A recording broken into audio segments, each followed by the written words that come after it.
The fluorescent lights above me buzzed like angry wasps, casting a sickly yellow glow across the cramped attorney's office. I could smell the stale coffee that had been sitting in the pot since morning, mixed with the sharp scent of printer ink and Derek's cologne. That same overpowering musk he'd worn when we were together. The one that used to make me feel safe, but now just made my stomach turn. Sign the goddamn papers, Emma. His fist came down on the cheap wooden table, making the pen jump. I flinched, hating myself for it, hating that after 3 years of being free from him, he could still make me feel small. The divorce papers sat between us like a battlefield, and I was losing ground with every passing second. Derek, I just need more time to read. Time? He laughed, and it was the cruel sound I remembered from our worst nights together. You've had 6 months. What more do you need to understand? You get nothing. The house is mine. The car is mine. You walked out, remember? You don't get to take half of my hard work just because you spread your legs for a few years. The lawyer, Mr. Henderson, shifted uncomfortably in his seat, his fingers drumming against his leather briefcase. He wouldn't meet my eyes. Derek had paid him after all. I was here alone. Couldn't afford my own representation. Couldn't afford much of anything since I'd left with nothing but a backpack and my dignity, though even that felt threadbare now. Outside the window, rain streaked down the glass in rivulets, distorting the city lights beyond. It was nearly 8 in the evening, and this office building was mostly empty. Derek had insisted on the late meeting, said it was the only time that worked with his schedule. Now I understood why. No witnesses. No one to hear me if I needed help. I'm not signing away my rights to the apartment, I said, my voice barely above a whisper. I helped pay the mortgage for 2 years before you decided to play victim and run to that women's shelter. Derek leaned forward, and I could see the vein pulsing in his temple, the one that always appeared before things got bad. You're pathetic, Emma. Always playing the victim. Sign the papers, or I swear to God I'll make your life even more miserable than it already is. My hands trembled as I picked up the pen. I hated how weak I felt, how the walls seemed to close in around me. The office was too small, too hot despite the November chill outside. I could feel sweat beating at the back of my neck, soaking into the collar of my only good blouse. The one I'd thrifted for $12, the one with the small stain on the sleeve that I always tried to hide. There's nothing more you can take from me, I whispered. Oh, sweetheart. Derek's smile was poisonous. I can always take more. I know where you work. I know you're waiting tables at that dive bar on 5th Street. Be a real shame if your boss found out about your problems, your instability, how you spent time in a shelter because you couldn't handle real life. The pen felt like lead in my hand. Outside, through the rain-streaked window, I could see the parking lot below, mostly empty except for a few scattered cars and one black SUV with tinted windows that seemed too expensive for this neighborhood. Something about it made my skin prickle, though I couldn't say why. Sign the papers. Derek's voice had dropped to that dangerous whisper I remembered too well. Mr. Henderson finally spoke up, his voice oily and practiced. Ms. Chen, I really think it would be in your best interest to settle this amicably tonight. Mr. Morrison has been more than generous with his offer. Generous? The word burst out of me before I could stop it. He's taking everything, the furniture I bought, the savings account I contributed to, even the cat. The cat I paid to feed, Derek interrupted. Everything in that apartment, I paid for. You were just a waitress then, and you're just a waitress now. You've never been anything more. The words hit like physical blows. I looked down at the papers, at the lines where my signature would seal away any claim to the life I'd tried to build, the life I'd thought was ours. My vision blurred with tears I refused to let fall. Not here. Not in front of him. The office felt suffocating. I could hear the rain harder now, hammering against the window like it was trying to break through. The fluorescent lights flickered once, twice, and in those brief moments of darkness, I felt utterly alone. I need to use the restroom, I said, standing abruptly. Sit down, Derek commanded. I need to use the restroom, I repeated, stronger this time. It was a small act of defiance, but it was all I had. Derek exchanged a look with Mr. Henderson, then waved his hand dismissively. 5 minutes. Then you come back and sign, or I'm filing a restraining order tomorrow. I'll tell them you've been stalking me, threatening me. Who do you think they'll believe? A successful sales manager, or a broke waitress with a history of running away? I walked out on shaking legs, my cheap heels clicking against the linoleum floor. The hallway was dimly lit, half the bulbs burnt out. I could hear the hum of the building's old heating system, smell the mildew that probably grew in the walls. This whole building felt like it was rotting from the inside out. The bathroom was at the end of the hall, and I pushed through the door gratefully, locking it behind me. The mirror showed me a ghost of who I used to be. Hollow cheeks, dark circles under my eyes, hair pulled back in a severe ponytail that did nothing to hide how much weight I'd lost. At 28, I looked 40.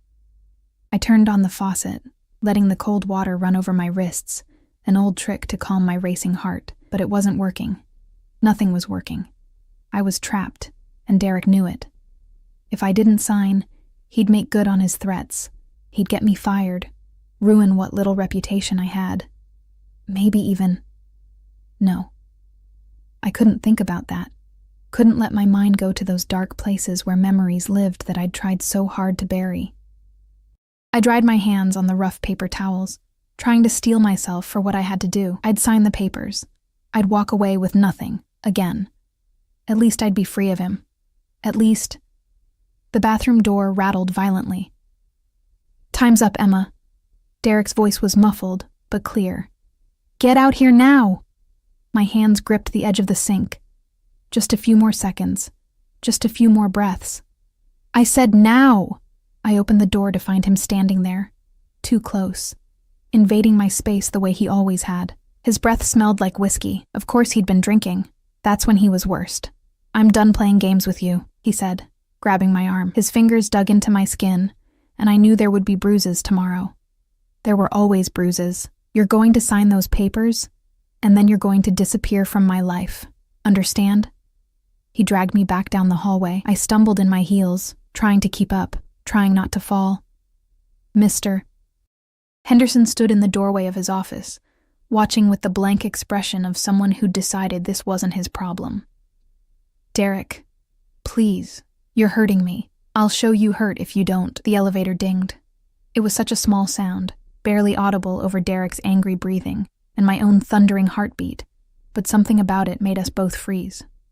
The elevator was at the end of the opposite hallway, and we watched as the doors slid open with a mechanical whisper.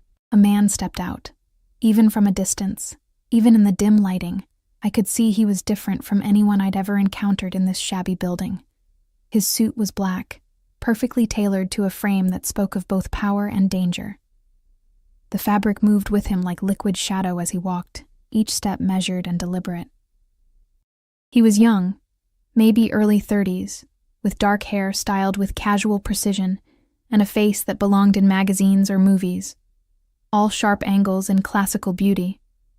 But it was his eyes that caught me. Even across the distance, I felt the weight of his gaze, dark, assessing, cold as winter frost. 2 men flanked him, both built like walls and wearing similar dark suits, but they faded into the background. He was all I could see.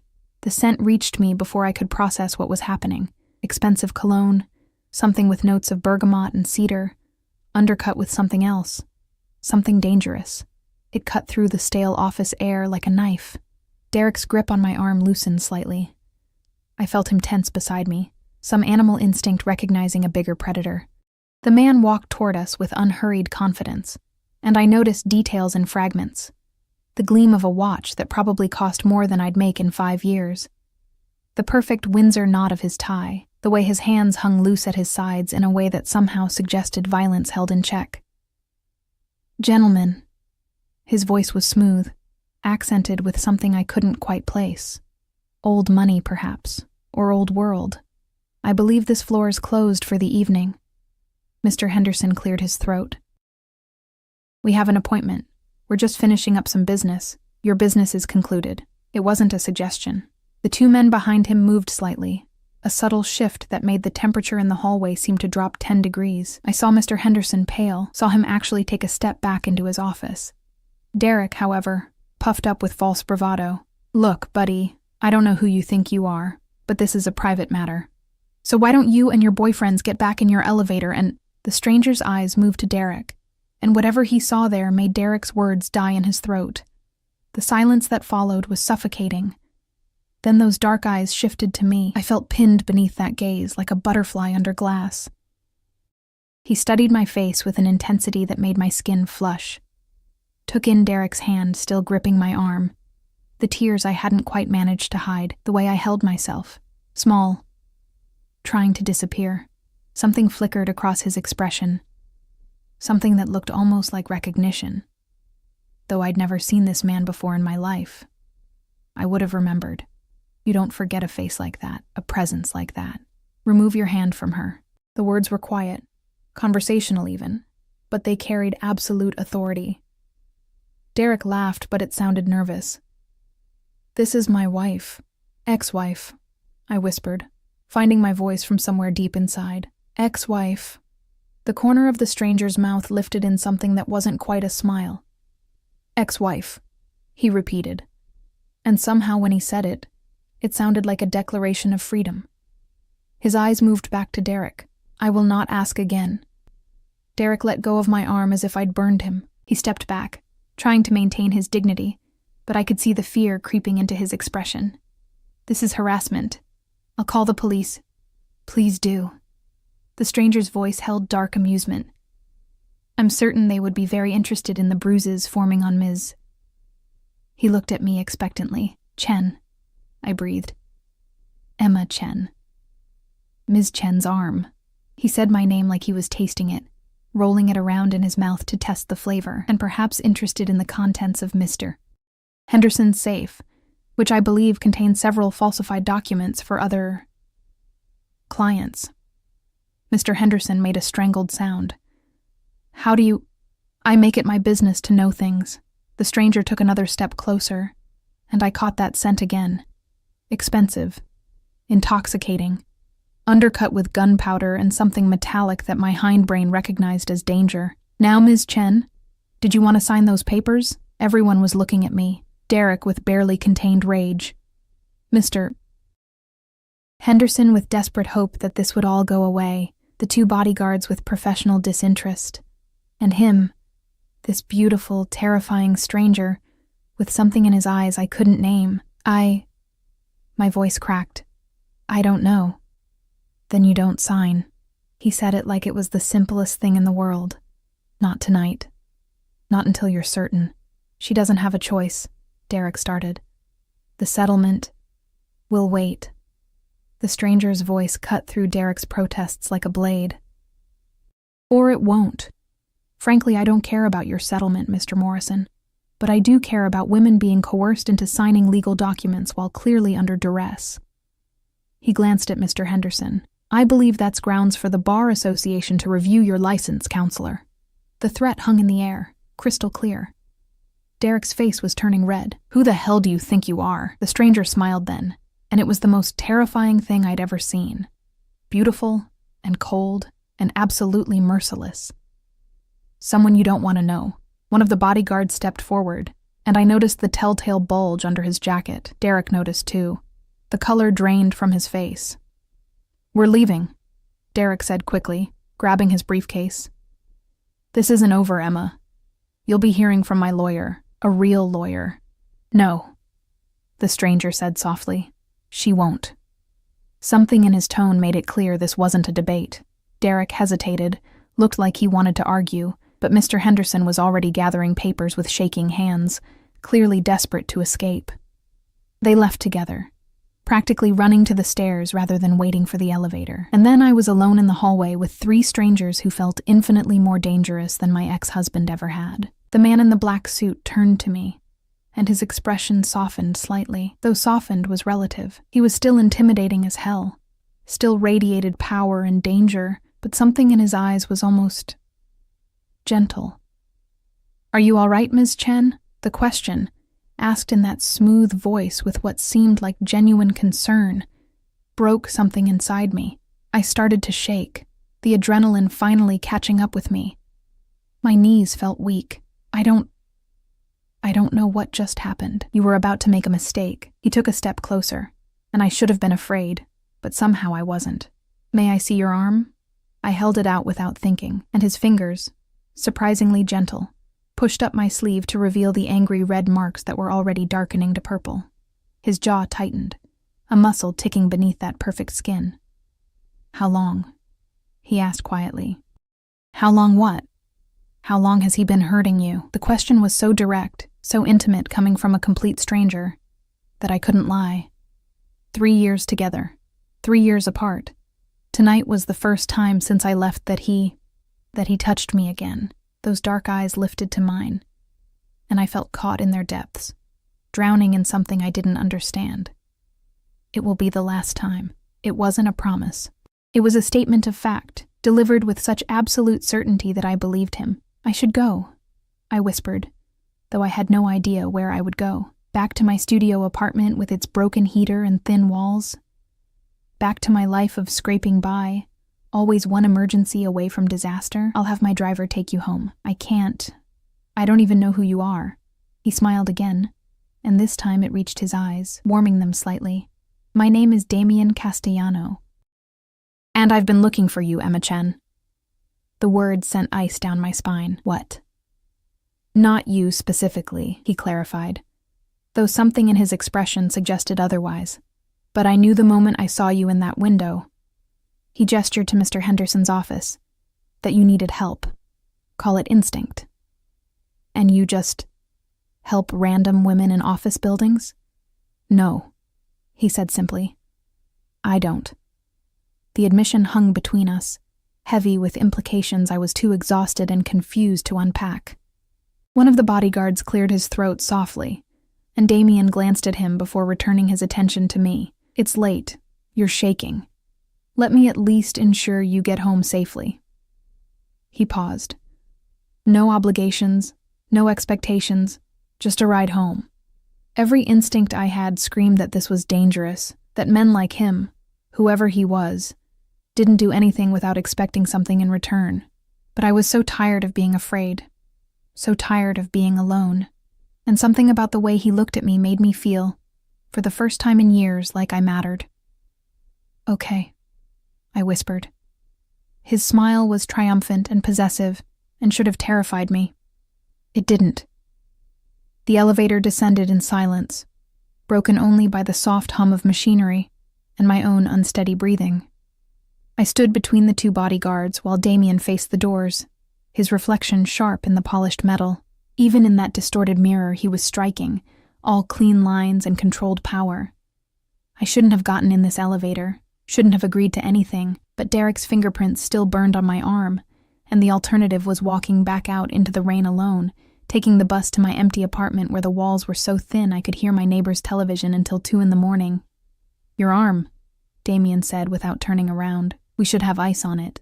"It's fine," I lied automatically. The pattern of my life. Minimize, deflect, pretend everything was manageable. He turned then, and the space suddenly felt smaller. "It's not fine, Emma. May I call you Emma?" The way he said my name, with that slight accent curling around the syllables, made something flutter in my chest. "Yes, Mr. Castellano." "Damien." His eyes held mine. Just Damien. The elevator chimed, and the doors opened to an underground parking garage that was nothing like the crumbling structure I'd parked in. This was all polished concrete and perfect lighting, empty except for a handful of luxury vehicles that probably cost more than I'd earn in a lifetime. The black SUV I'd seen from the window sat waiting, and a driver stood beside it. Another man in a dark suit, another face that suggested violence was just a profession, not a personality trait. He opened the rear door as we approached. Damien gestured for me to enter. The interior smelled like leather, and that same expensive cologne. His scent, I realized. The seats were butter soft, and there was more leg room than in my entire studio apartment. A partition separated us from the driver, tinted so dark I couldn't see through it. One of the bodyguards slid into the front passenger seat while the other moved to a second vehicle I hadn't noticed. Damien settled beside me, close enough that I could feel the heat radiating from his body, far enough that we weren't touching. Somehow, the distance felt intentional, controlled. "Where do you live?" he asked as the driver pulled out smoothly. I gave him the address, my cheeks burning with shame. 5th Street. Everyone in the city knew 5th Street, where the desperate and the broken washed up, where the buildings hadn't been updated since the 70s, where you could rent a studio for cheap if you didn't mind the crime rate or the cockroaches. If Damien judged, his face didn't show it. He simply relayed the address to the driver through a speaker system, then turned his attention back to me. From a compartment in the door, he pulled out a first aid kit, because of course he had a first aid kit in his car. "May I?" He held up an ice pack. I nodded, unable to find words. He cracked the pack to activate it, the sound sharp in the quiet cabin, then gently wrapped it in a clean cloth before pressing it to my arm. His fingers were warm against my skin, his touch careful, almost reverent. "Tell me about him," Damien said quietly. "Your ex-husband. Why do you care? Humor me." I watched the city lights slide past the tinted windows, gathering my thoughts. "We met when I was 23. I was working at a diner, going to community college part-time. He was charming, successful. He made me feel like I was worth something." I laughed bitterly. Stupid, right? Not stupid. Human. He changed after we got married. Or maybe he didn't change. Maybe I just finally saw who he really was. The criticism started small. My clothes weren't nice enough. I wasn't educated enough. I embarrassed him in front of his colleagues. The words spilled out easier than I expected, like a dam breaking. Then came the isolation. He didn't like my friends, didn't want me talking to my family. Said they were toxic, that I was better off without them.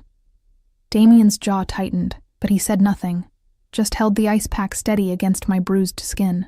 The first time he hit me, he cried after, begged for forgiveness, swore it would never happen again. I closed my eyes against the memories. It happened again, and again, until I couldn't remember what it felt like to not be afraid in my own home. "How did you leave?"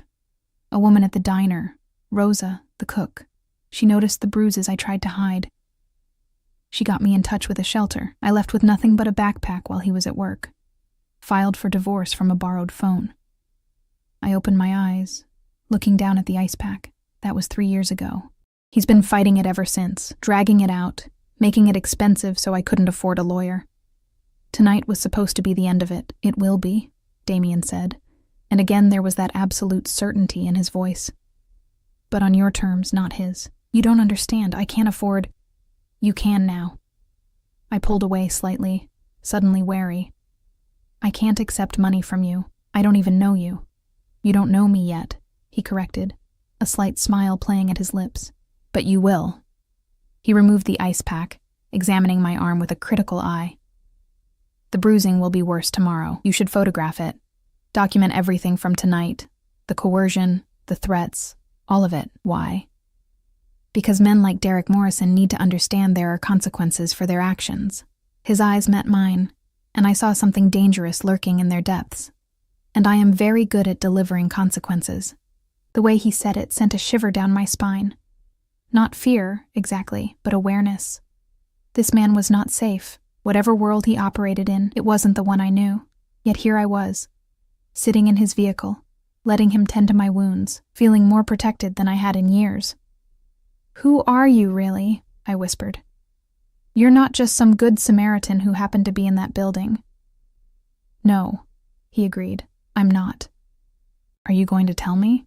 He studied me for a long moment, and I had the sense of being evaluated, measured against some standard I couldn't see.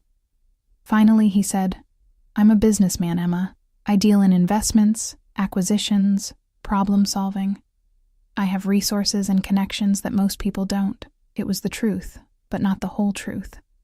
I could feel the weight of what he wasn't saying, the careful selection of words that revealed nothing while appearing to be transparent. "Why were you in that building tonight?" "A meeting with a potential associate who has offices on the 3rd floor. We finished early." His fingers traced the edge of the ice pack absently. "I saw you through the window as we were leaving, saw him grab you, saw the fear on your face. And you decided to interfere in a stranger's life?" "Yes." "Why?" Something shifted in his expression. A shadow of memory, perhaps, or old pain carefully concealed. "Because someone should have interfered in another woman's life once, and no one did. Because I have the power to help, and choosing not to use it makes me complicit." He paused. And because when I saw you, something inside me recognized something inside you. Survival. Strength masquerading as fragility. A will that hasn't been broken despite someone's best efforts to break it. His words carved into me, finding places I'd kept hidden even from myself. I wanted to look away from the intensity of his gaze, but found I couldn't. You don't know me, I said. But it sounded weak even to my own ears. Not yet, he repeated, and this time it sounded like a promise. The SUV slowed, and I realized with a start that we were on 5th Street, pulling up in front of my building. The contrast was jarring, this luxury vehicle in front of my decrepit apartment building with its peeling paint and broken security door. Damien looked at the building, his expression carefully neutral, but I saw the slight tightening around his eyes. Calculating, assessing. This is where you live. It wasn't a question, but I answered anyway. Rent controlled. It's all I can afford on a waitress salary. Which bar? Smokey's, 3 blocks from here. He nodded slowly, committing the information to memory with the focus of someone who forgot nothing. The driver appeared at my door, opening it with professional efficiency. The November air rushed in, cold and damp with rain that had finally stopped but left everything glistening and dark. I moved to exit, but Damien's hand on my wrist stopped me. Gentle but unmistakable. Wait. From his jacket pocket, he pulled out a business card. Expensive cardstock with embossed lettering that caught the streetlight. A phone number, nothing else. If Derek contacts you again, if anyone contacts you about the divorce, the settlement, anything, you call me first. Understood? I can't... Emma. He said my name like a command and a caress simultaneously. Take the card. I took it, the paper heavy between my fingers. Why are you doing this? Because I want to. He released my wrist, but I could still feel the warmth of his touch. And because you deserve someone in your corner who isn't afraid of men like Derek Morrison, and you're not afraid of him. His smile was sharp as broken glass. I'm not afraid of anyone. I believed him. I stepped out into the cold night, my heels clicking on wet pavement. The bodyguard who'd ridden in front appeared beside me, a silent shadow. Marco will see you safely to your door, Damien said from inside the vehicle. That's not necessary. It is to me. There was no arguing with that tone. Marco gestured politely toward the building, and I walked with this stranger beside me, hyper-aware of his presence, of the way he moved with predatory grace, of the bulge under his jacket that I now recognized as a weapon. The building's security door hung slightly ajar. It had been broken for months, and the landlord refused to fix it. Marco noted this with a slight frown, holding the door for me as we entered a lobby that smelled of mildew and fried food and human desperation. The elevator was broken, as always. We took the stairs to the 4th floor, Marco staying one step behind me, his eyes constantly scanning. When we reached my door, 4C, the numbers hanging slightly crooked, I fumbled for my keys with shaking hands. Thank you, I said, turning to face him. Marco nodded once, his expression unchanged, then waited while I unlocked my door and stepped inside. Only when I'd closed and locked it did I hear his footsteps retreating down the hallway. I leaned against the door, my heart pounding, Damien's card still clutched in my hand. My studio apartment felt even smaller than usual after the spacious SUV. One room that served as bedroom, living room, and dining room, a tiny kitchenette along one wall, a bathroom barely big enough to turn around in. The radiator clanked and hissed, producing more noise than heat. I could hear Mrs. Rodriguez next door yelling at her television, something about a game show. Through the thin walls, someone's baby cried. This was my life. This was what I'd escaped to, what I'd fought so hard to keep. My freedom measured in square feet and minimum wage, and the absence of Derek's fists. I looked down at the business card. The number seemed to glow in the dim light from my single lamp. My phone buzzed in my purse, making me jump. I pulled it out, a cracked iPhone I'd bought used 2 years ago, and saw 3 messages from an unknown number. You'll regret tonight. This isn't over. I'll make you sorry you embarrassed me. Derek. Of course. He'd probably been typing furiously the entire drive home, working himself into a rage, deciding that tonight's humiliation was somehow my fault. My hands shook as I screenshot the messages, remembering Damien's advice to document everything. Then, before I could second-guess myself, I dialed the number on his card. He answered on the first ring, as if he'd been waiting. Emma. Just my name, but the way he said it made me feel less alone in my shabby apartment. He's texting me. Threats. I read them aloud, my voice steadier than I felt, silence on the other end, but I could feel his anger through the phone, cold and controlled and absolutely lethal. Send me screenshots, Damien said finally, and block his number. He'll just use another phone. He won't contact you again after tonight. Trust me, there it was again. That absolute certainty, that sense that Damien Castellano made statements, not promises, because his word was simply fact waiting to happen. How can you be sure? Because I'm going to make certain he understands the consequences of bothering what's mine. The words hung in the air between us. What's mine? Possessive. Claiming. I should have been offended, should have objected, but instead I felt something warm unfurl in my chest, something dangerous that felt like hope. I'm not yours, I said. But it came out as a question. Not yet, he said for the third time. And now it sounded like inevitability. Get some rest, Emma. Tomorrow will be better than today, I promise you that. He hung up before I could respond. I stood in my tiny apartment, holding my phone, feeling the imprint of his words on my skin like a brand. Through the window, I could see the black SUV still idling at the curb, a dark sentinel in the night, watching, protecting, claiming. I should have been afraid. I wasn't. I pulled out my laptop, another secondhand purchase, and emailed the screenshots to the number Damien had called from. Then I blocked Derek's number, feeling a small surge of power in that simple action. The SUV's headlights flashed once, twice, before it pulled away from the curb and disappeared into the night, taking Damien Castellano with it, and leaving me with more questions than answers. I touched the bruises on my arm, then looked at his business card still in my hand. Heavy cardstock, embossed numbers, the weight of possibility. Tomorrow, I would go to work at Smokey's and pretend tonight never happened. I would serve drinks and smile at customers and collect tips that never quite covered rent. I would survive, because that's what I did. But something had shifted tonight. Some door had opened that I didn't know how to close. Wasn't sure I wanted to close. I placed Damien's card on my nightstand, next to the lamp, where I could see it. And for the first time in 3 years, I fell asleep feeling safe. The smell of stale beer and fried food greeted me as I pushed through the back door of Smokey's at 4:30 the next afternoon. The bar wouldn't open for another half hour. But I always arrived early, partly because I needed the job too much to risk being late, partly because the walk from my apartment gave me time to prepare the mask I wore for customers. Today, the mask felt heavier than usual. You look like hell, Chica, Rosa called from the kitchen, her round face appearing in the service window. She was 50-something, built like someone who'd survived hard years and come out stronger, with hands that could turn out perfect enchiladas and comfort in equal measure. Rough night, I said, tying my apron around my waist.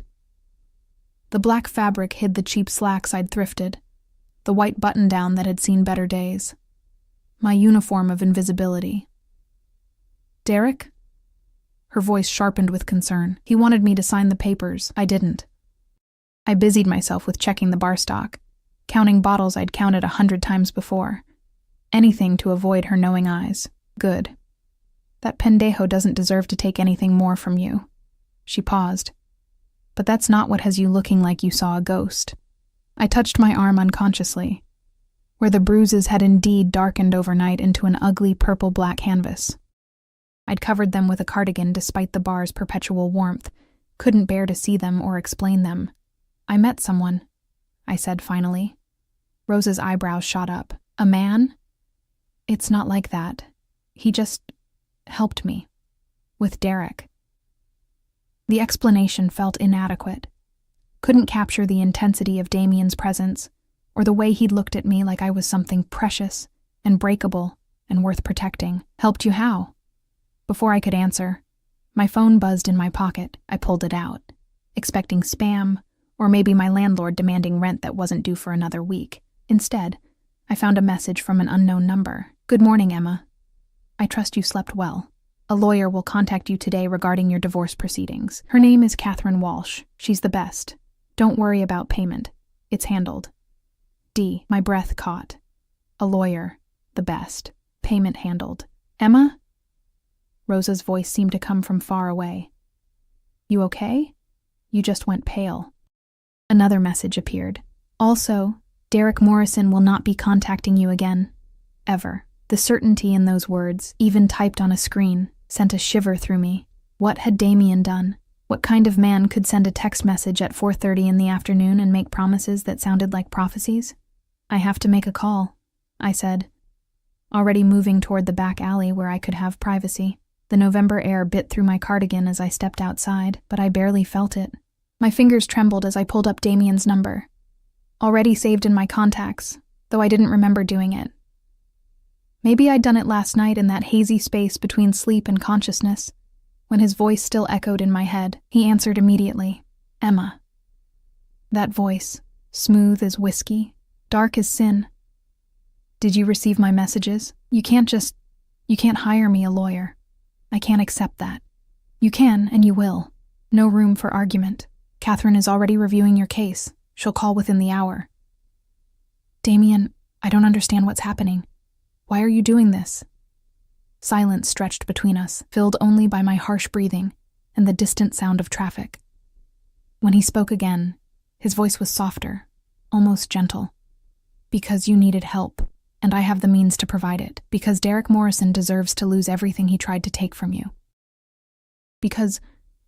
He paused, and I heard something shift in his tone, something raw beneath the control. Because I want to. That's not a reason. It's the only reason that matters. A muffled conversation in the background, someone speaking rapid Italian. I have to go. Accept Catherine's call. Trust me, Emma. I don't know if I can. Then learn. He hung up, leaving me staring at my phone in the cold alley, my heart racing. I wanted to be angry, wanted to feel manipulated, controlled, but underneath the confusion and fear, I felt something else entirely. Relief. For the first time since I'd left Derek, someone was fighting for me. Someone with the power to actually make a difference. The phone rang. Unknown number.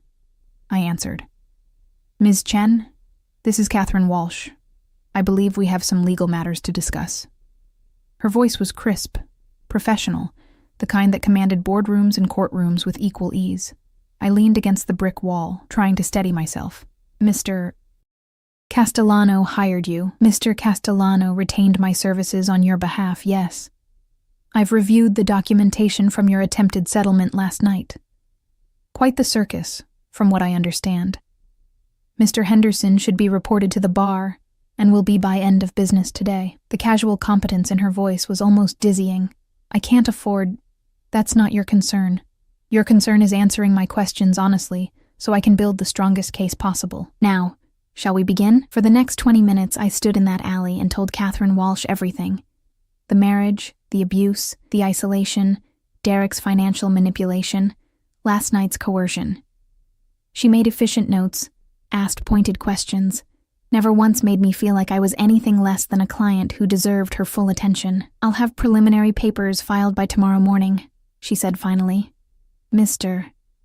Morrison is going to discover that dragging out divorce proceedings is significantly more expensive when the other party has proper representation.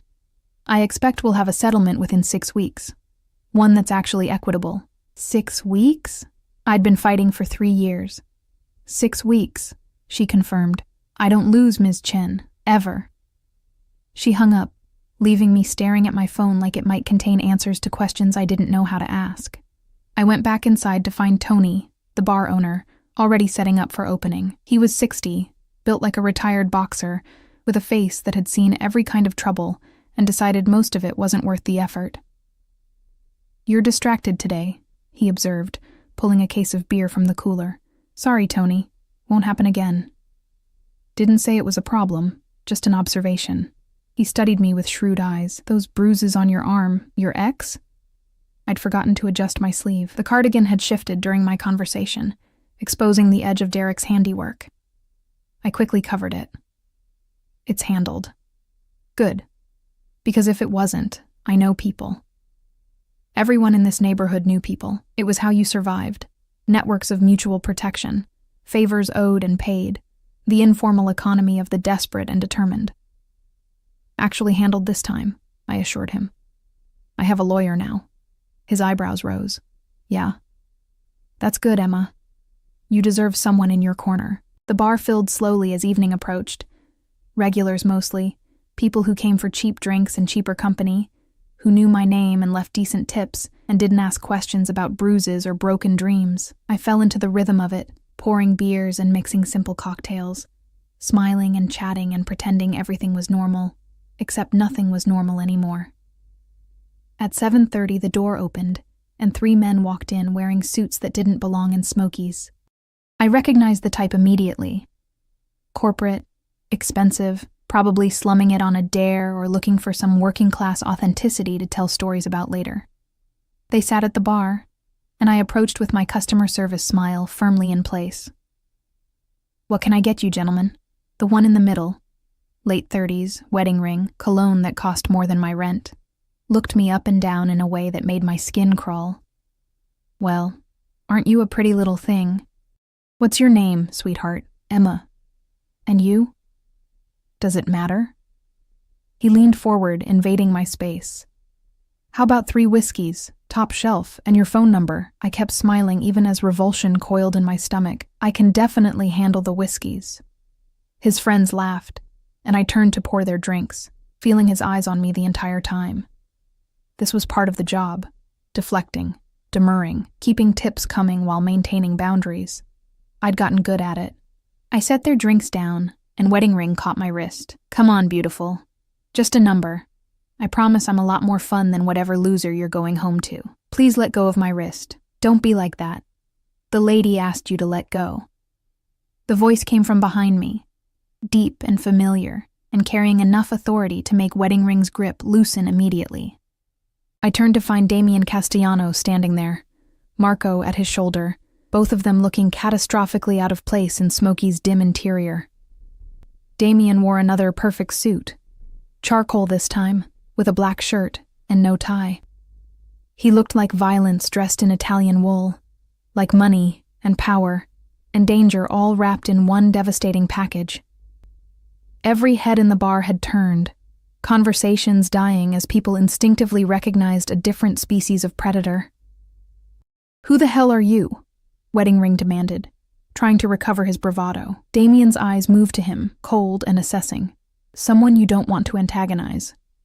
Now, you have 2 choices. You can leave quietly, or Marco here can escort you out. Neither option involves you touching her again. Marco shifted slightly, and I saw wedding ring notice the same bulge under his jacket that I had the night before. His face paled. We were just leaving, he muttered, throwing bills on the bar and practically running for the door with his friends in tow. The bar remained silent for a beat. Then slowly conversations resumed, though I could feel eyes still tracking us. Tony appeared from the back room, took one look at Damien, and nodded slowly, some understanding passing between them that I couldn't interpret. What are you doing here? I asked Damien, my voice barely above a whisper, checking on you. He moved closer, and I caught his scent, bergamot and cedar and something indefinable that made my pulse race. How are the bruises? Hidden. I was hyper-aware of the stairs, of Rosa watching from the kitchen window with frank curiosity, of Tony pretending not to listen while obviously listening. You can't just show up at my work. Why not? Because... I struggled for words. Because you don't belong here. Because people will talk. Because I make you nervous, he finished, a slight smile playing at his lips. Good. You should be nervous around me, Emma. I'm not a safe man. Then why are you here? His expression turned serious. Because safe men don't protect you from people like Derek Morrison. Safe men don't ensure that lawyers who enable abusers lose their licenses. Safe men don't make certain that entitled assholes in bars keep their hands to themselves. He paused. Safe men are useless to you right now. The truth of it hit me hard. He was right. Safety was a luxury I couldn't afford, and Damien was offering something far more valuable: protection, resources, power. I spoke with Catherine Walsh, I said. And she's terrifying and competent, and I don't know how to thank you. Don't thank me. His hand lifted, hesitated, then gently touched my cheek. Just a brush of fingers that sent electricity through my entire body. "Just let me help you." "Why?" I whispered. "Please just tell me why." Something shifted in his expression. Some old wound showing through the careful control. "Because 8 years ago, someone I loved was in a situation like yours. And I wasn't there to help her. By the time I found out, it was too late." The words hung between us, heavy with grief and regret. "What happened to her?" "She died." His voice was flat, emotionless, but I could see the pain beneath. Her husband killed her, and I was halfway around the world building an empire instead of protecting my sister. My breath caught. "Damien."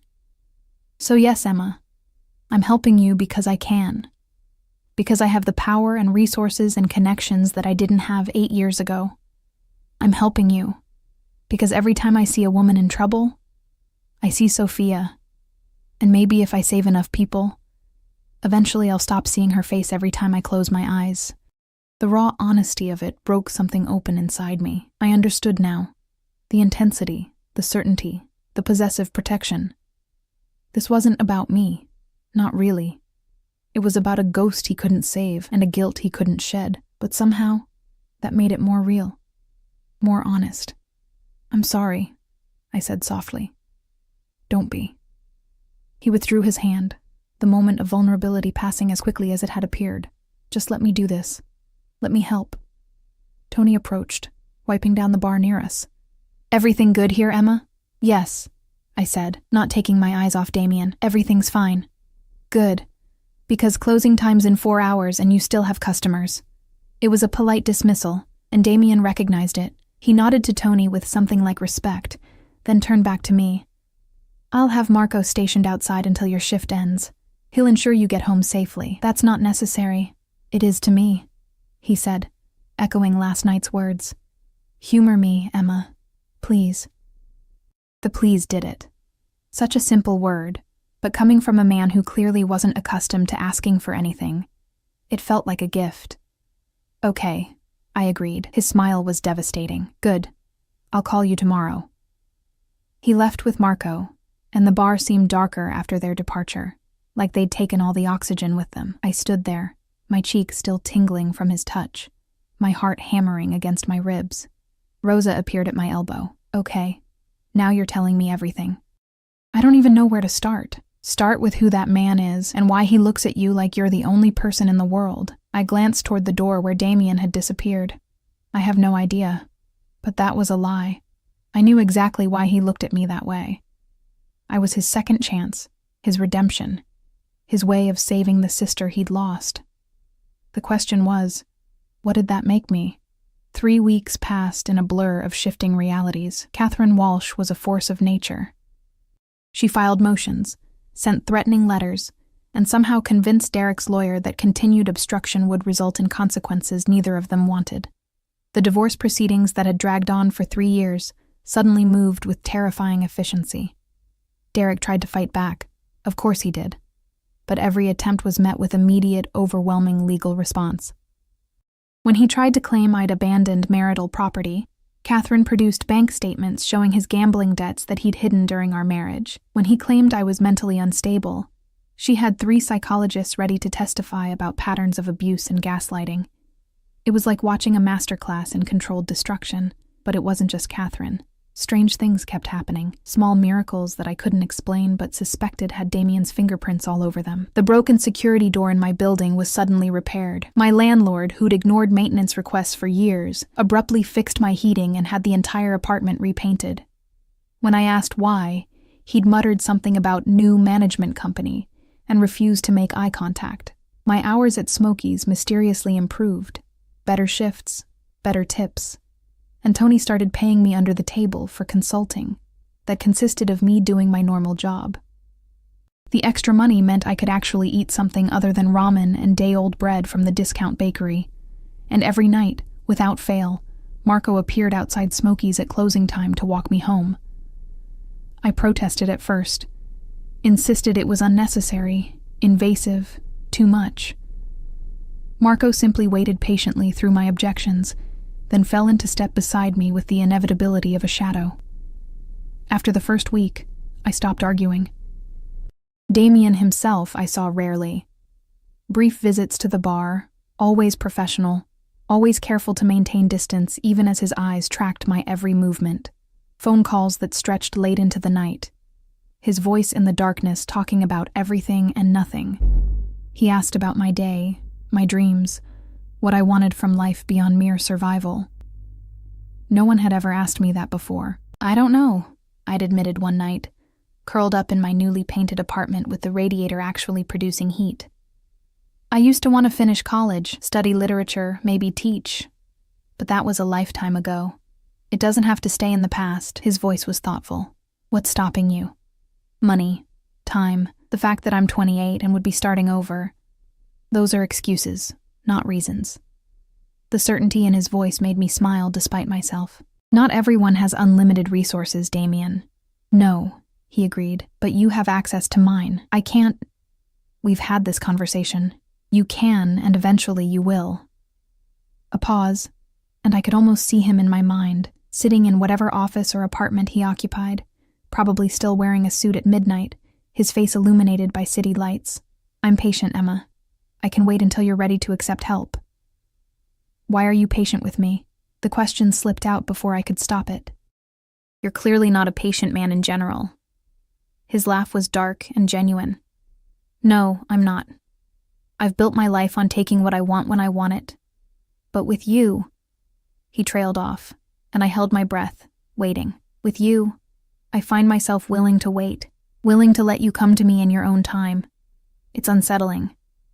Good, I said softly. You unsettle me constantly. Fair's fair. Do I frighten you? I considered the question honestly. Yes. But not the way Derek frightened me. With him, I was afraid of what he would do to me. With you, I'm afraid of what you make me feel. And what do I make you feel? The question hung in the darkness of my apartment, intimate and dangerous. Safe, I whispered. You make me feel safe, and that terrifies me, because I've learned that safety is usually an illusion, not with me. His voice dropped lower, became almost rough. I would burn the world down before I let anyone hurt you again, Emma. That's not an illusion. It's a promise. The intensity of his words should have sent me running. Instead, I felt warmth bloom in my chest. Dangerous and addictive. Your sister, I said carefully. Sophia. Tell me about her. Silence stretched so long I thought he'd hung up. Then. She was 3 years older than me, raised me after our parents died when I was 15. She gave up everything to make sure I could finish school, go to university. Met her husband during my second year. He seemed perfect. Successful, charming, attentive, like Derek. Exactly like Derek. Bitterness crept into his tone. I was too busy building my business to notice how she changed, how she became smaller, quieter, always apologizing for things that weren't her fault. By the time I understood what was happening, she'd isolated herself completely, wouldn't take my calls, wouldn't see me. I tried to intervene, but she defended him, said I was jealous of her happiness. That's what abusers do, I said quietly. They make you defend them, make you complicit in your own destruction. I know that now. Then, I just felt helpless. Angry, a long breath. I left for a business trip to Tokyo. 3 weeks. When I came back, she was dead. He claimed it was an accident, that she'd fallen down the stairs. The police believed him. He walked free. Oh, Damien. He didn't walk free for long. His voice went cold, empty. 6 months later, he died in a car accident. Brake failure. Very tragic. The implication was clear, and I should have been horrified. Instead, I felt a fierce satisfaction that Sophia had been avenged, even if it came too late to save her. Is that what you do? I asked. Fix things that are broken?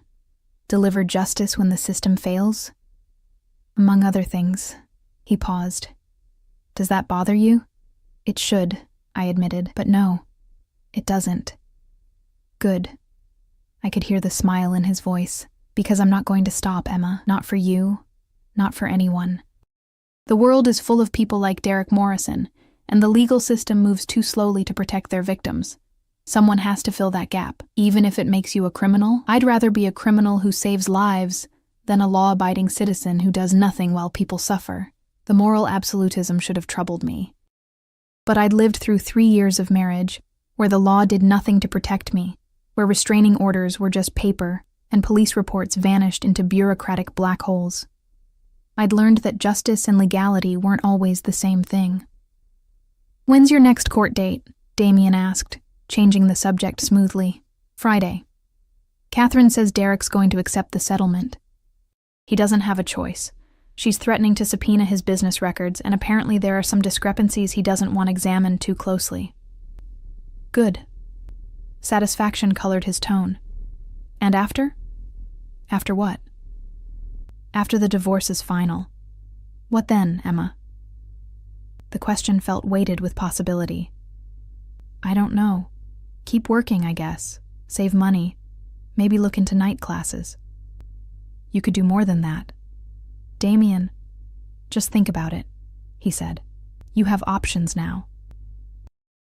You don't have to limit yourself to survival anymore." We talked for another hour, and when I finally hung up, I lay in my warm apartment staring at the ceiling, wondering when exactly my life had shifted from black and white to technicolor. Friday arrived with December's cold bite. I wore my best outfit, still thrifted, still obviously cheap, but clean and professional. Catherine had told me I didn't need to attend the settlement conference, but I wanted to be there. Wanted to see Derek's face when he signed away his control over me. The courthouse was downtown, all marble and authority. Catherine met me outside, looking perfect in a gray suit that probably cost more than my monthly rent. "Ready?" she asked. "Yes." We walked in together, through security, up to the 3rd floor where family court held its proceedings. Derek was already there with his new lawyer, Henderson having been disbarred 2 weeks earlier for ethics violations that mysteriously came to light. The new lawyer, a harried-looking man named Stevens, kept glancing at Catherine like she might bite. Derek saw me and his face twisted with rage. "You bitch. You think you've won. This isn't over, Mr. Morrison." Catherine's voice could have cut glass. "I suggest you speak to your lawyer before making any more threats." "I'd hate to add harassment charges to the settlement discussions." Stevens put a hand on Derek's arm, whispering urgently. Derek shook him off but fell silent, his eyes burning holes through me. I refused to look away, refused to give him the satisfaction of my fear. The conference room was small and sterile. We sat on opposite sides of a table, while a mediator explained the terms Catherine had negotiated. Derek would keep the house, but would pay me for my equity contribution. The savings account would be split evenly. All marital debts, including Derek's gambling debts that he'd hidden, would be his responsibility. It was more than fair. It was victory.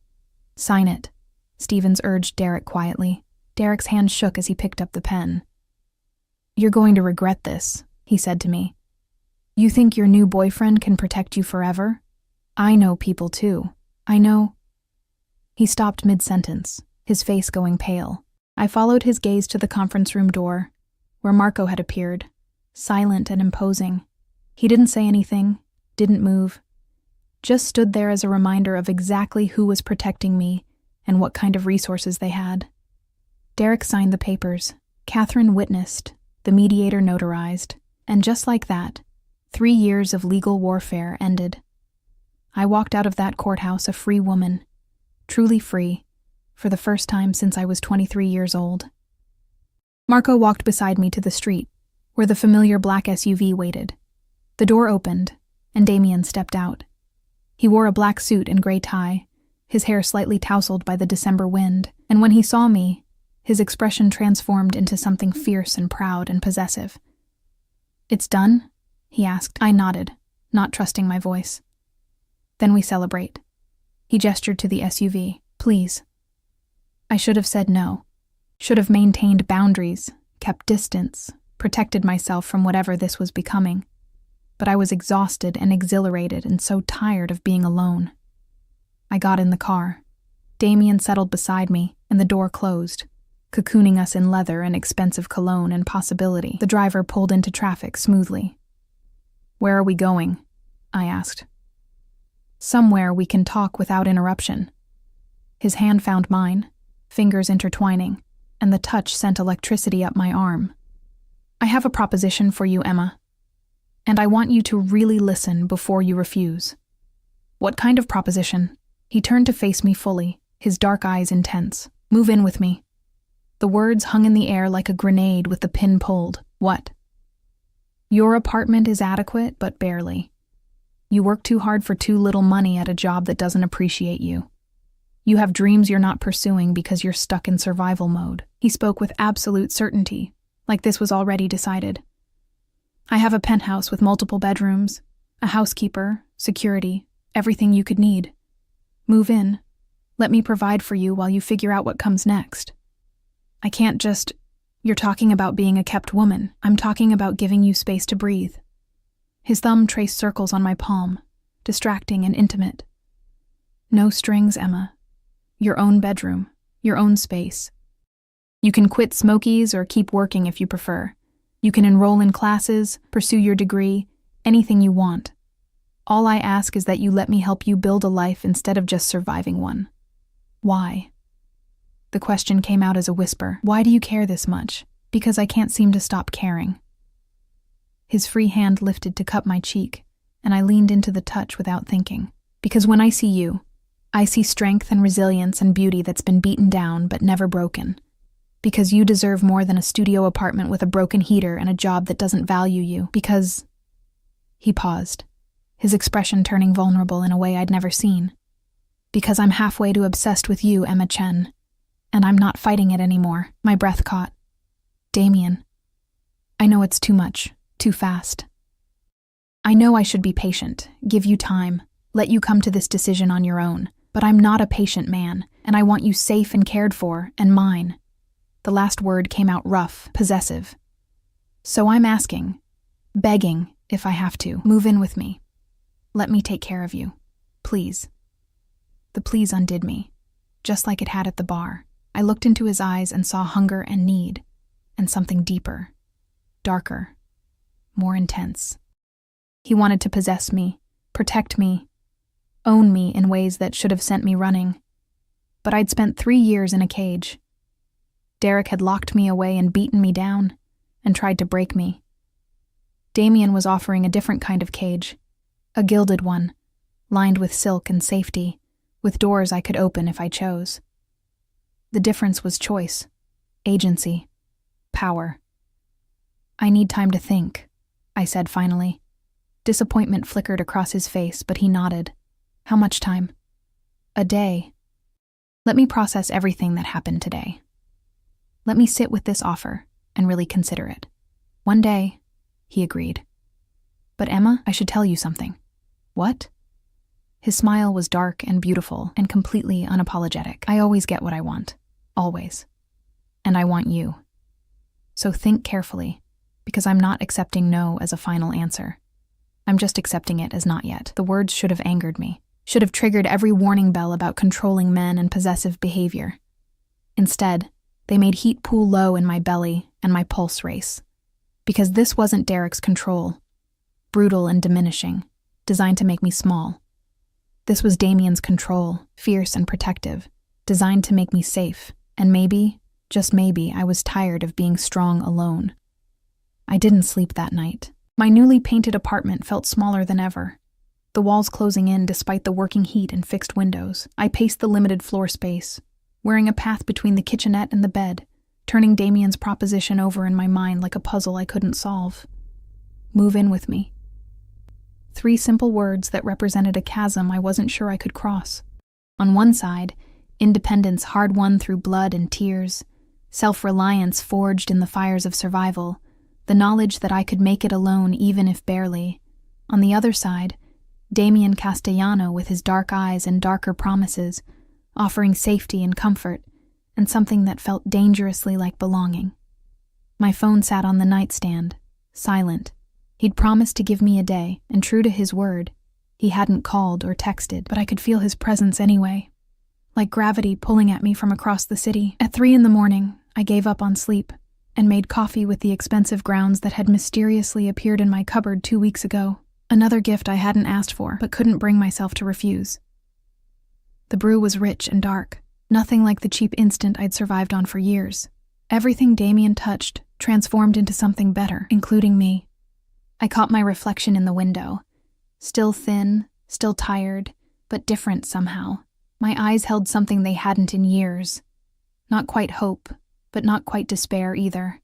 Possibility, maybe. The dangerous belief that life could be more than just endurance. My laptop sat on the small table, and I opened it on impulse, typing Damien's name into the search bar. I'd avoided doing this before, afraid of what I might find, but now I needed to know exactly who I was considering binding my life to. The results were illuminating and terrifying in equal measure. Damien Castellano, 32 years old, CEO of Castellano Investments, a private equity firm with holdings in real estate, technology, and what the articles diplomatically called security services. Net worth estimated in the hundreds of millions. Photographs of him at charity galas, business conferences, always in perfect suits with beautiful women on his arm, who never appeared in more than one photo. But it was the older articles that made my breath catch. References to his sister's death 8 years ago. Speculation about his rapid rise in business afterward. Suggestions of connections to organized crime that were never quite proven. A profile piece that described him as ruthlessly effective and not a man to cross.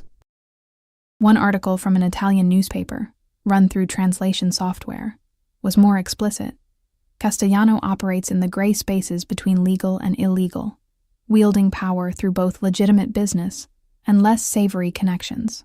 Those who oppose him tend to find their fortunes rapidly declining through means that are difficult to trace back to him directly. I should have been horrified. Should have slammed the laptop closed and blocked his number and run as far as possible from a man who was clearly dangerous in ways I couldn't fully comprehend. Instead, I felt a strange calm settle over me. Because I'd already known, hadn't I? Had known from the moment he appeared in that hallway with his bodyguards and his absolute certainty that he operated outside normal rules. Had known when Derek's lawyer was disbarred with suspicious timing, when my building's maintenance issues suddenly resolved, when Marco appeared every night like a well-armed shadow. Damien Castellano was not a good man by conventional standards, but he was good to me. Good for me, perhaps. And after years of Derek's cruelty disguised as love, maybe I needed someone whose darkness was honest, whose possessiveness came with actual protection instead of prison bars. Dawn broke slowly over the city, painting my window in shades of pink and gold. I watched the sun rise over buildings that had witnessed my suffering and survival, feeling something shift inside me, a decision crystallizing like ice forming on glass. I picked up my phone and called him. He answered before the first ring finished, his voice rough with what might have been sleeplessness or concern or both. "Emma." "Yes," I said simply. "Yes. Yes, I'll move in with you. Yes. I'll let you help me. Yes to whatever this is between us that I don't have a name for yet." I paused, gathering courage. "But I need you to promise me something. Anything. No hesitation. Just absolute certainty. Promise me that if I want to leave, you'll let me go, that this isn't just another cage with a prettier lock." Silence stretched between us, and I could almost feel him considering the words, weighing them against his nature, against the possessiveness I'd seen in his eyes, the need to control and protect and own. "I promise," he said finally, "that I will never force you to stay. That any cage I build for you will have doors you hold the keys to." A pause, and his voice dropped lower, more intimate. "But I also promise that I will do everything in my power to make you never want to leave, to give you reasons to stay that have nothing to do with locks and everything to do with choice." The honesty of it stole my breath. Okay.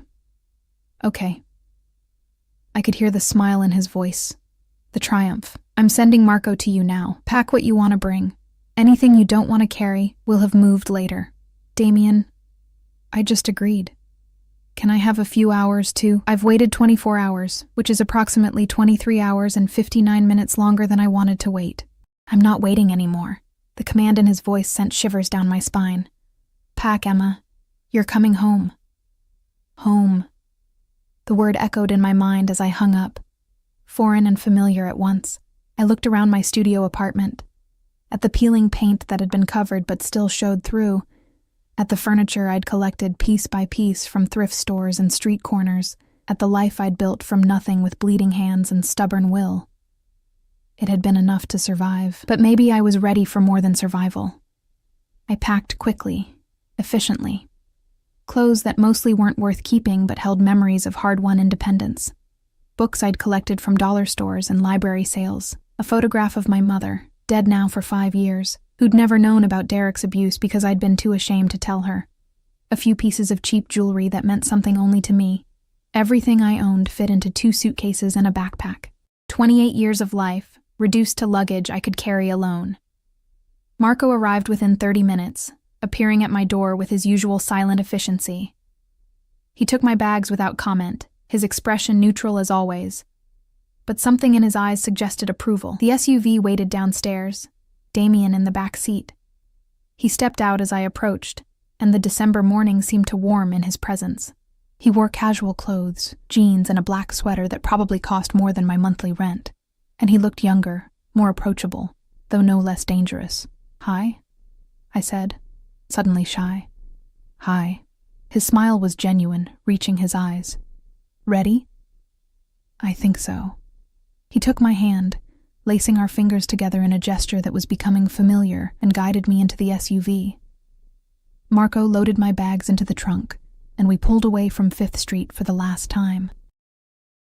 I watched my building disappear in the side mirror and felt no regret. Only anticipation mixed with fear. The good kind of fear that came with new beginnings rather than endings. Damien's penthouse was in the best part of the city, where buildings scraped the sky, and doormen wore uniforms, and the lobby had actual marble floors instead of stained linoleum. We rode a private elevator to the top floor, and I tried not to gape at the polished mirrors and soft lighting that made everything look like a luxury hotel. The elevator opened directly into his apartment. Of course it did. And I stepped into a space that belonged in magazines. Floor-to-ceiling windows overlooked the city, offering views that must cost a fortune in rent alone.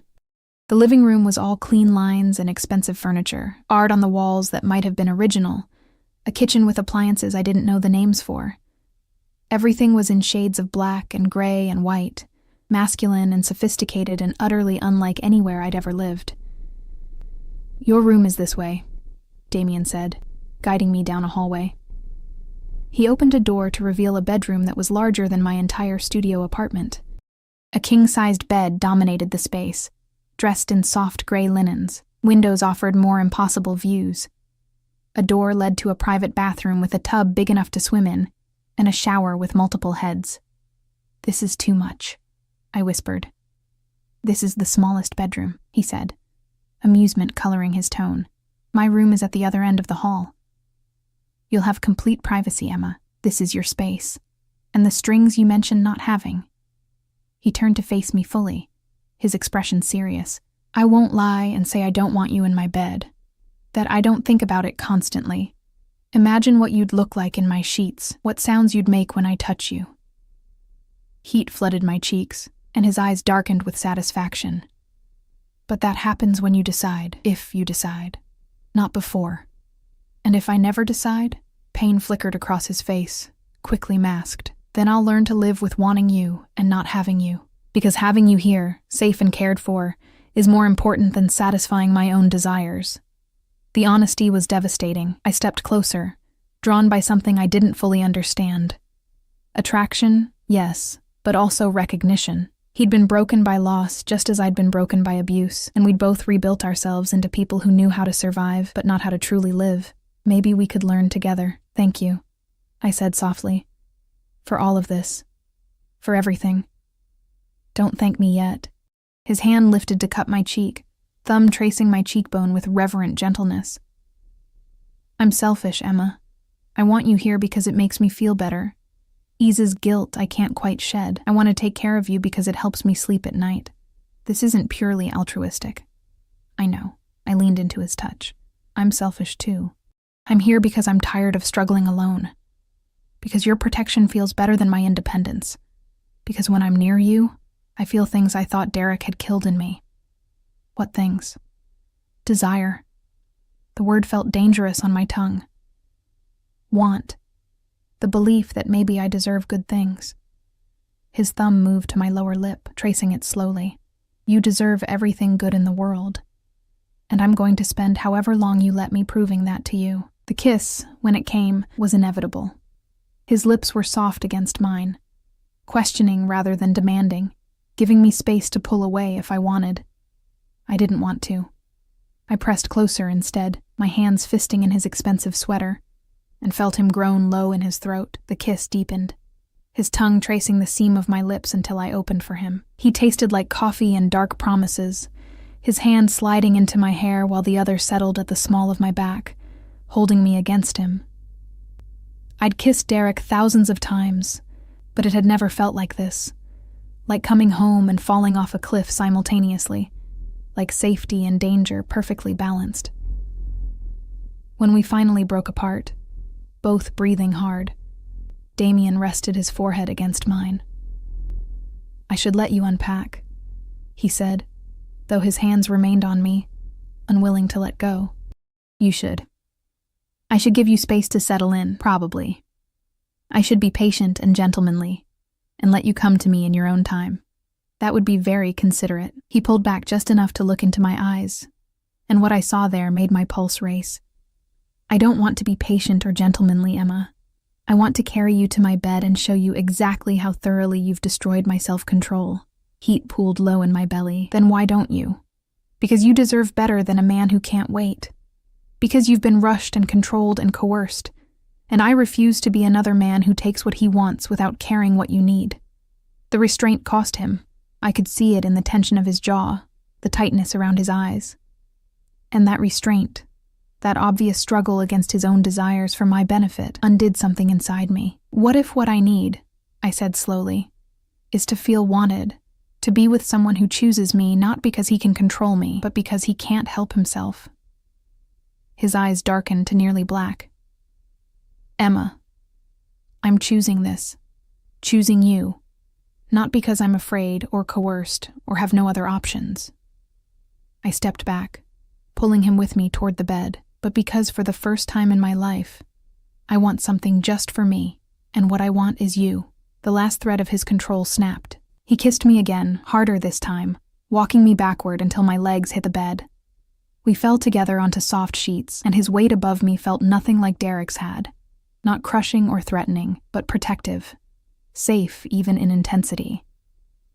"Tell me to stop," he breathed against my neck. And I stop. Always. "Understand?" "I understand." I arched into his touch as his hand skimmed my sides. "Don't stop." What followed was revelation. Damien touched me like I was precious. Like every gasp and moan I made was a gift he'd been waiting his whole life to receive. He learned my body with patient intensity, finding places that made me shudder, discovering what made me beg, and when we finally came together, when he filled me completely and stilled to let me adjust, he looked into my eyes with such fierce possession that I felt claimed in the best possible way. "Mine," he whispered against my lips. "Yours." I agreed, and meant it. We moved together in a rhythm that felt ancient and new, building toward something that felt like more than just physical release. When I shattered in his arms, crying out his name, he followed moments later with my name on his lips like a prayer. After, we lay tangled in sheets that smelled like him, like us now, and I traced patterns on his chest while he played with my hair. "I'm still scared," I admitted quietly. "Of me? Of this? Of feeling this much, this fast? Of becoming dependent on you?" His arms tightened around me. "Then, we'll build your independence alongside this. You'll go back to school, pursue your dreams. I'll support you, but you'll achieve things on your own merit. This isn't about making you dependent, Emma. It's about giving you the foundation to become everything you're capable of being. And if I fail, you won't. But if you stumble, I'll be here to catch you." He tilted my chin up to look at him. "I'm not Derek. I don't want you small and broken and easy to control. I want you strong and fierce and magnificent. I want to watch you bloom into the woman you were meant to be before he tried to destroy you." Tears stung my eyes. "How do you always know exactly what to say?" "Because I see you, Emma Chen, all of you. the scared parts and the strong parts and everything in between, and I'm completely, irrevocably obsessed with every single piece. I kissed him again, softer this time, sealing something between us that felt like a promise. The weeks that followed were a study in transformation. I enrolled in spring semester classes at the university, literature and creative writing, subjects that had once been dreams and now felt possible. Damien hired a tutor to help me prepare, paid my tuition without blinking, and kept my textbooks stocked on shelves he'd had custom built in my room. I kept working at Smokey's, not because I needed to, but because I wanted to maintain some piece of my old life, some reminder of where I'd come from. Tony understood, and Rosa beamed with pride every time I talked about my classes. Derek disappeared from my life completely. I heard through Catherine that he'd moved to another city, his business mysteriously failing in the months after our divorce finalized. I should have felt guilty about his downfall. I didn't. Damien and I fell into a rhythm that felt both domestic and electric. Mornings where he made coffee while I studied. Evenings where I sat in his office doing homework while he conducted business in Italian and Russian, and languages I didn't recognize. Nights where we came together with an intensity that never seemed to diminish, each time discovering new ways to unmake each other. He introduced me to his world gradually. Dinners at restaurants where meals cost more than my old monthly rent, charity galas where I wore dresses that felt like armor and learned to navigate conversations with people who had more money than sense. Marco became a constant presence, somewhere between bodyguard and friend, his silent protection a comfort I'd learned to appreciate. I met Damien's business associates, men and women who operated in those gray spaces between legal and illegal, who spoke in coded language and treated him with the kind of respect born from fear and admiration equally. They accepted me without question, because I was Damien's, and that made me untouchable. 6 months after I moved in, I got my first A on a college paper. Damien took me to dinner to celebrate, and over wine that cost more than my old weekly paycheck, he pulled out a small box.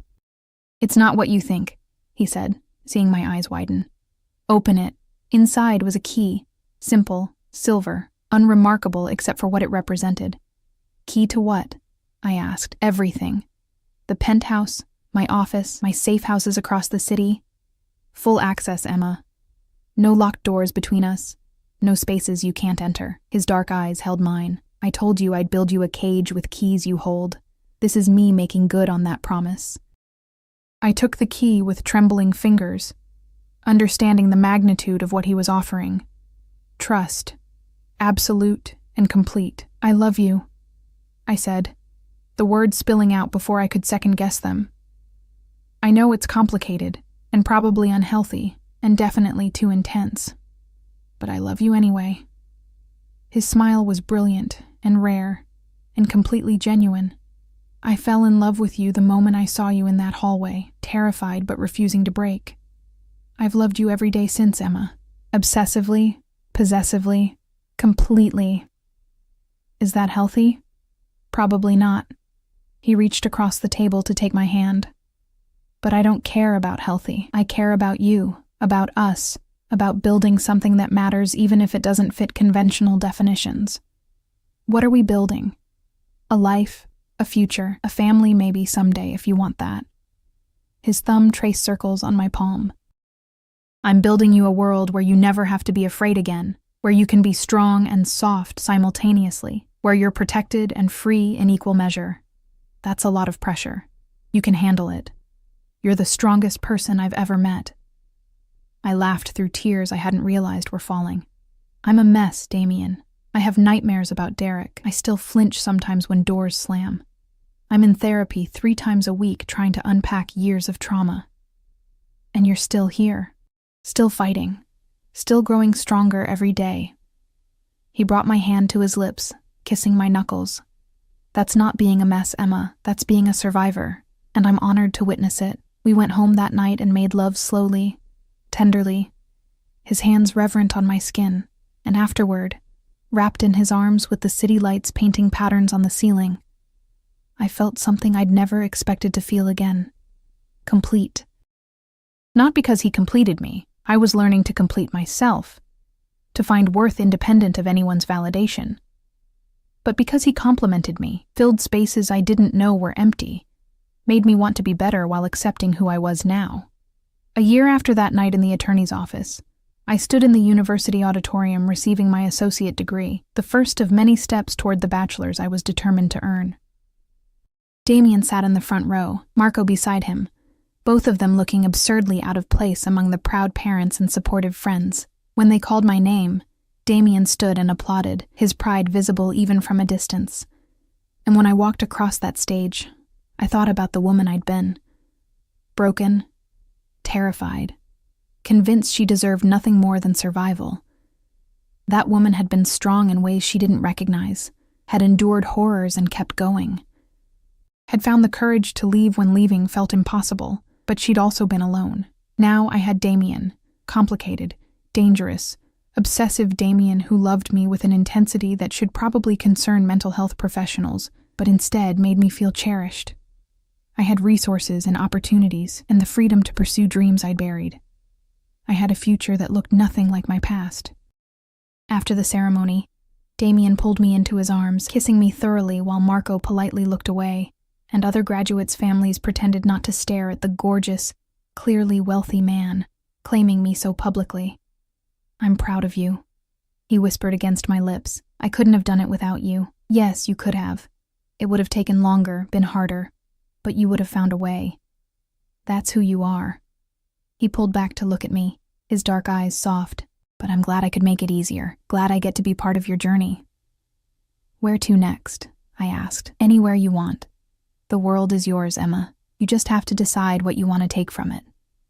I looked at this man who'd appeared in my darkest moment like an avenging angel, who'd offered protection without demanding submission, who'd given me tools to build myself up, rather than breaking me down to rebuild in his image.